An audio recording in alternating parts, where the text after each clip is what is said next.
seolah gayung bersambut. Aku yang tengah mencoba untuk membalas rasa sakit yang tercipta di dalam lubuk hati terdalam, mengiyakan ajakan Mas Budi untuk makan malam bersama sepulang dari kerja. Kami memang hanya berhubungan selayaknya sahabat lama, tanpa terbersit pun akan cinta yang mungkin kembali bersemi, mengingat usia yang sudah tak lagi muda.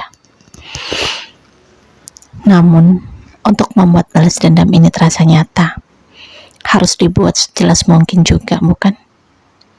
Biarlah, bila ada yang mencoba menertawakan diriku karena mereka sejatinya belum tahu seperti apa hancurnya aku saat ini. Tapi, baru saja aku tiba di restoran tempat kami bertemu, aku dikejutkan dengan nyanyian gawe yang terus berteriak tanpa henti. Malas, kulihat siapa yang coba menghubungi tanpa disertai dengan rasa sambar itu, hingga terpampang nama Mas Hendra tertera jelas di sana. Tak sabarkah sekali dia. Tak sabaran sekali dia. Gumamku kesal. Ku geser tombol merah di KW. Aku mengabaikan panggilannya. Biarlah. Aku akan bicara dengannya hingga nanti aku tiba di rumah. Di mesin mobilku mulai menyusuri halaman rumah dengan cat warna biru langit. Warna kesukaan kami sekeluarga. Tapi kini perlahan aku mulai membenci segala yang kami suka secara bersama. Sosok Mas Hendra menunggu di teras rumah dengan berkaca pinggang. Seakan amarah di dalam sana sudah hampir membakar raganya. Dia sungguh egois dalam kenyamanan hati. Bertahun-tahun dia habiskan waktu bersama gundik itu sesukanya. Dan kini, aku hanya berkawan saja sudah semurka ini. Bagaimana bila aku benar-benar menaruh sebagian hatiku pada lelaki lain? Dari mana, Bu? Suruh Mas Hendra begitu kakiku melangkah menuju teras. Makan malam, jawabku acuh. Kenapa telepon Bapak dimatikan? Tandas Mas Hendra setengah murka. Sepertinya dia masih berusaha menekan kebaran di dalam dada. Ibu sedang bersama rekan kerja. Tidak enak bila harus menerima telepon. Tukasku masih acuh. Mas Hendra tersenyum masam. Siapa? Budi Setio Aji maksudnya. Tekan Mas Hendra menghina. Jika iya, kenapa? Bukankah dia juga rekan kerjaku? Tukasku membalas dengan tatapan yang sama tajamnya. Baru ngurus betik saja, berlagak sudah sok sibuk. Sampai-sampai harus meninggalkan tugas sebagai istri. Ejek Mas Hendra.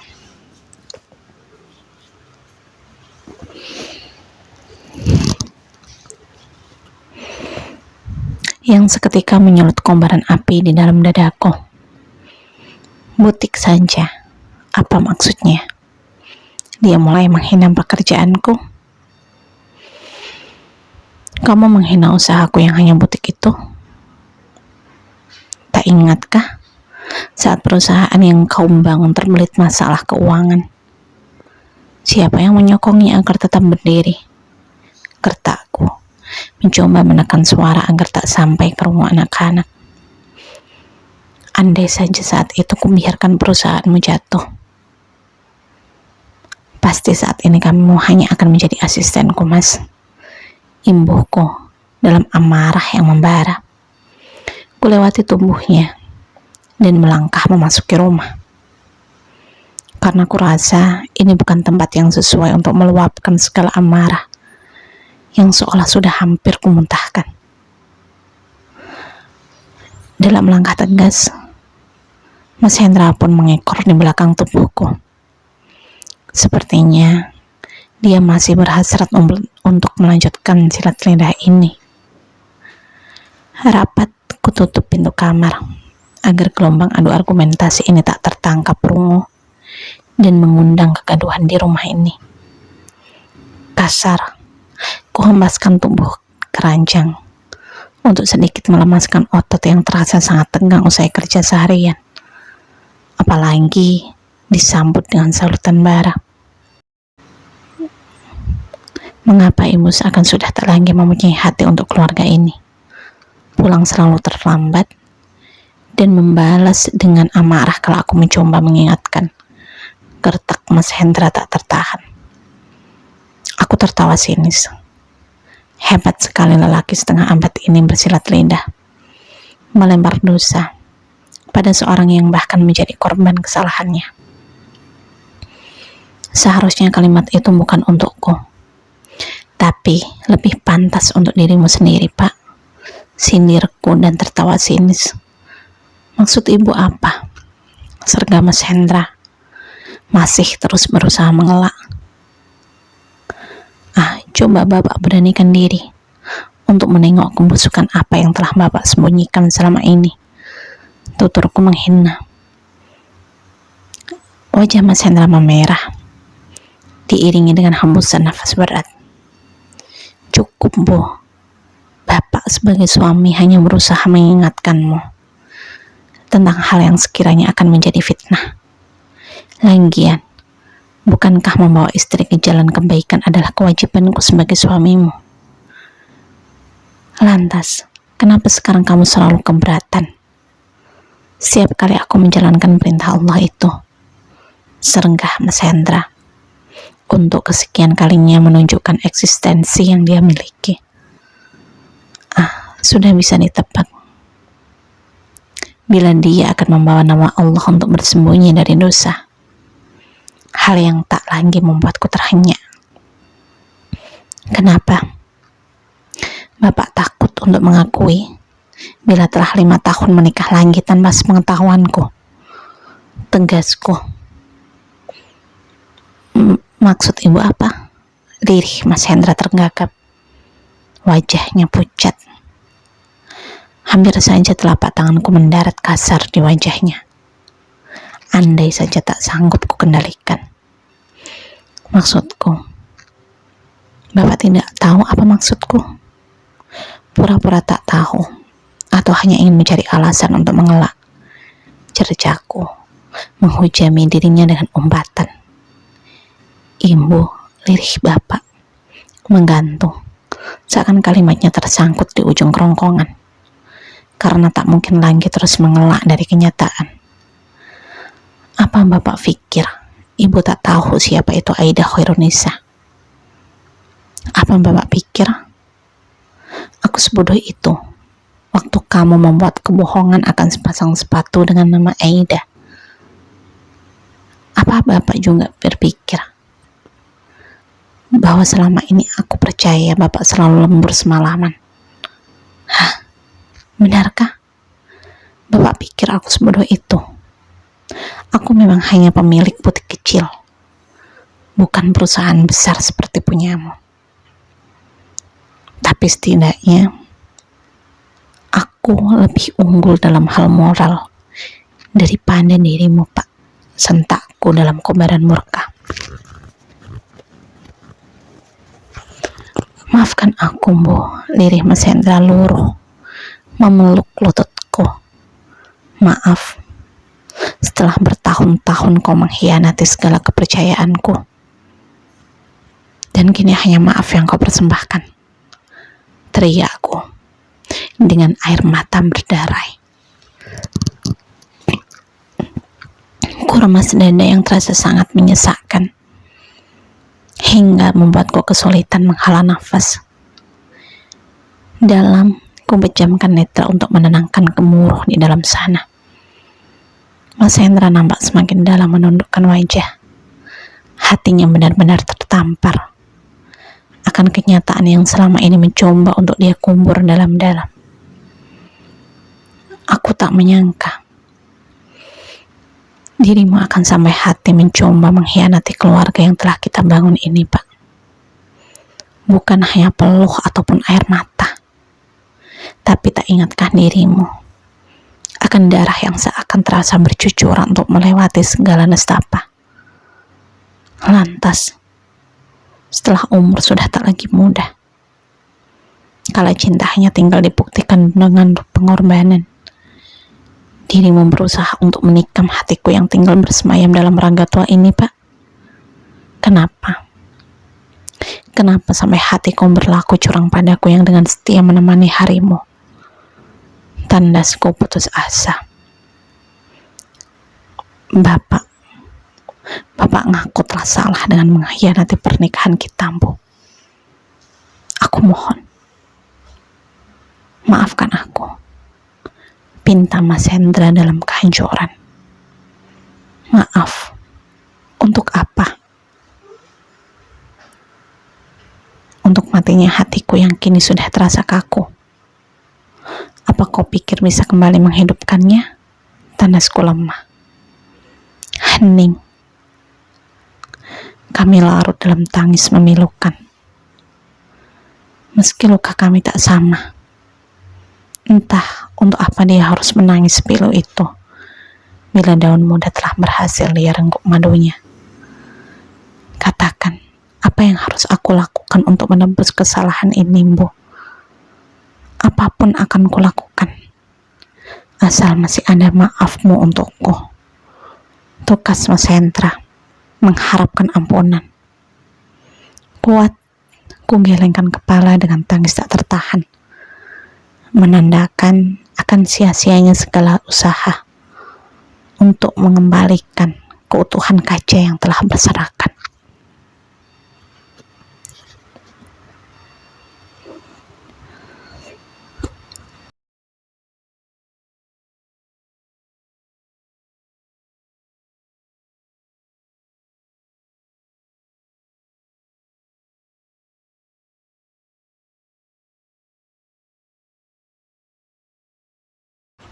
Mampukah raga yang sudah tak sekuat dulu ini merengkuh luka yang begitu kuat?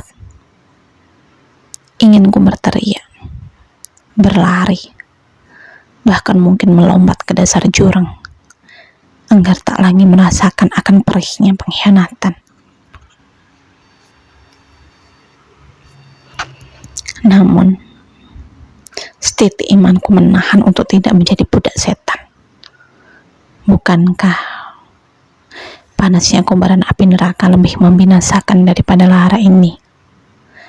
Tapi apakah aku masih mampu untuk tetap tegak berdiri di dunia ini? Allahu Rabbi, tolong kokohkan hatiku, lirihku, dalam kepasrahan seorang hamba. Apa yang sebenarnya kau harapkan apa yang sebenarnya kau harapkan dengan menikahi perempuan itu, Mas? Apa runtuhnya rumah tangga ini tak akan berarti apa-apa bagimu karena telah berhasil menggenggam daun muda itu?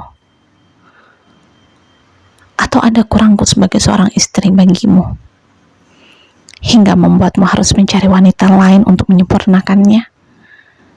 Cercaku menggila. Bukan kamu yang tidak sempurna, Bu.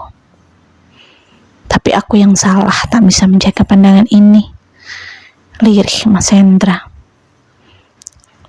sembari tak henti memukul kepalanya sendiri. Bertahun-tahun, aku bertahan mendampingi dirimu dengan segala keterbatasanmu, tanpa ada sedikit pun niat untuk melihat atau memandang yang memang bukan hakku, demi satu impian, hidup tentram di masa tua. Tapi kini semuanya nampak suram tak bernyawa. Kau hancurkan seluruh pengorbanan yang telah berpuluh tahun lamanya kulakukan, Pak.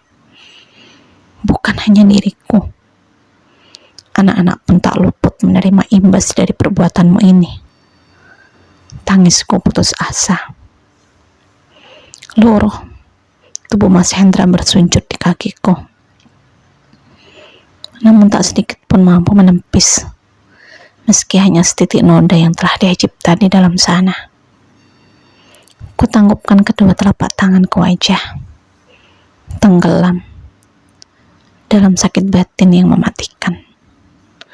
menelisik jauh ke dalam keterpurukan, mencoba mencari asa sebagai alasan untukku tetap bertahan. Andai nestapa itu memiliki rupa, mungkin sudah tak ada satupun netra yang mampu menatap apa yang kurasa. Aku mohon, maafkan aku, Bu. Lirih Mas Hendra tak henti mencium kakiku. Tidak, Pak. Aku tidak bisa memaafkanmu. 7 tahun itu bukanlah waktu yang sebentar untuk sebuah pengkhianatan. Teramat dalam luka yang kau ciptakan di dalam hati ini, Pak. Lugasku dalam derai sembari memukul-mukul dada. Ada jeda dalam kalimatku, berharap mengais sedikit kekuatan untuk melanjutkannya. Ceraikan aku, Pak. Tegasku. Tak ingin lagi merajut jalinan yang telah berantakan karena ulahnya. Biarlah ku lewati sendiri sisa hari yang kumiliki tanpa seorang suami, sebagai sandaran hati, atau keluh kesah kalau lelah tiba. Aku percaya ketentraman tetap akan diraih di masa tua dengan sepenuhnya bersandar padanya. Seketika Mas Hendra menatapku terhenyak tak percaya. Tapi Bu, tukas Mas Hendra tercekat sembari menatapku sendu. Tapi apa? Bukankah ini yang kau inginkan? Hidup didampingi istri yang madunya seakan tak akan pernah sirna dimakan usia. Sindirku menghina. Bu, aku tak bisa hidup tanpa ada dirimu di sisiku. Lirih Mas Hendra memilukan. Tak usah berkilah. Harusnya saat kau memutuskan untuk berlaku curang, sudah memikirkan tentang hari ini yang pasti akan terjadi, kan? Atau karena ranumnya bunga itu hingga membuatmu tak mampu berpikir? Hinaku lagi. Mas Hendra menundukkan kepala dalam-dalam, menerima cercaan demi cercaan, sekaligus henaan dengan tak berdaya. Aku mohon, Bu, jangan tinggalkan aku. Bagaimana nanti hidupku akan berlalu tanpamu? Gigih Mas Hendra memohon. Itu bukan lagi menjadi urusanku, Pak. Bukankah kau memiliki kundik itu untuk melayanimu, melebihi yang kulakukan selama ini? Minta dia untuk menemani masa tuamu. Serenggahku. Ibu, aku mohon, beri aku kesempatan sekali lagi untuk memperbaiki semua kesalahan ini. Apapun akan kulakukan untuk mengembalikan semuanya. Timbal Mas Hendra meyakinkan. Apapun, lugasku mencoba meyakinkan akan kesungguhan hatinya. Bukan karena cinta, tapi rasanya tak mampu naliriku sebagai seorang ibu bila harus melukis luka yang sama pada diri anak-anaknya. Meski dengan usia yang sudah sangat dewasa, bukan berarti mereka tak memiliki rasa. Iya, apapun, tegas Mas Hendra berbinar, seakan sudah mendekat kembali kebersamaan. Ceraikan kunik itu sekarang juga, lugasku tajam, mengokohkan akan ketegasan yang baru saja kuucapkan. Sejenak Mas Hendra terdiam, sebelum akhirnya mundur, seolah kuat ada yang mencoba menahan. Berat terdengar hembusan nafas keluar dari rongga kepalanya. Tidak bisa, Bu, diri Mas Hendra hampir tak tertangkap rungu. Aku tersenyum sinis. Serakah sekali dirinya, ingin memiliki 2 wanita yang mencurahkan cinta, menginginkan 2 cangkir kopi untuk dia sesap kala pagi menyapa, dan mengharap empat tangan merawat kala sakit rangga dirasa. Kenapa dia harus dicipta dengan seegois itu? Tak cukupkah satu wanita saja yang menemaninya? Aku pun paham akan halalnya hukum poligami. Tapi bila seorang istri tak mampu membagi hatinya, haruskah tetap dipaksa? Bukankah bersikap zalim itu jelas larangannya pula? Kenapa? Bukankah tadi dirimu yang mengucap akan melakukan apapun yang menjadi pintaku? Tantangku sinis, kembali meminta pertanggungjawaban akan kalimatnya. Aida hamil, Bu. Lirih Mas Hendra putus asa. Mengapa hal ini bisa luput dari benakku? Meski tak lagi muda. Bukankah Mas Hendra tetap seorang lelaki yang mampu menanam benih di rahim wanita? Aku tertawa miris. Seakan benar-benar tak lagi mampu mengendalikan jiwa. Kalau begitu, ceraikan aku, Pak. Tuturku. Tak mampu lagi menatap Mas Hendra yang masih bertahan dengan sujud panjangnya. Jika aku tak menginginkan anak-anakku menjadi korban, pun dengan bayi itu yang bahkan belum sempat menatap langit dunia, tetaplah hatiku tak mampu menyaksikan bayi tak berdosa itu merasakan imbas dari kesalahan bapaknya.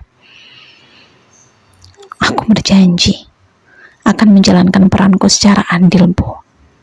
Baik itu secara lahir maupun batin. Serenggah Mas Hendra kokoh. Sayangnya, aku tak sudi berbagi suami dengan siapapun. Jadi, ceraikan aku sekarang juga. Sentakku kasar. Ibu, jangan bersikap seperti ini. Jangan membuatku dalam posisi yang harus memilih dalam dua pilihan yang tak mungkin kulakukan. Tukas Mas Hendra. Tak usah berkilah. Semuanya sudah jelas, bukan? Silahkan nikmati masa tuamu bersama keluarga kecilmu. Dan rawat bayi itu dengan baik. Karena aku sama sekali tak mau berdampingan bersama suami pengkhianat seperti dirimu, Mas. Gertakku tak terkendali. Kumbawa kaki ini melangkah keluar dari kamar dan meninggalkan Mas Hendra dalam tangis memilukan yang sudah tak bisa merubah apapun akan keputusanku. Dulu, kalau aku mantapkan hati untuk menerima Mas Hendra sebagai suami dalam suatu akad pernikahan, saat itu tak pernah sedikit pun terbersit di benak akan sebuah perpisahan. Apalagi di usia pernikahan yang sudah seperempat abad ini. Tapi kalau gelora seorang suami telah mendorong untuk berbuat curang, maka apalagi yang perlu dipertahankan? Kurasa hanya segelintir laki-laki yang benar-benar bisa sembuh dari wabah perselingkuhan.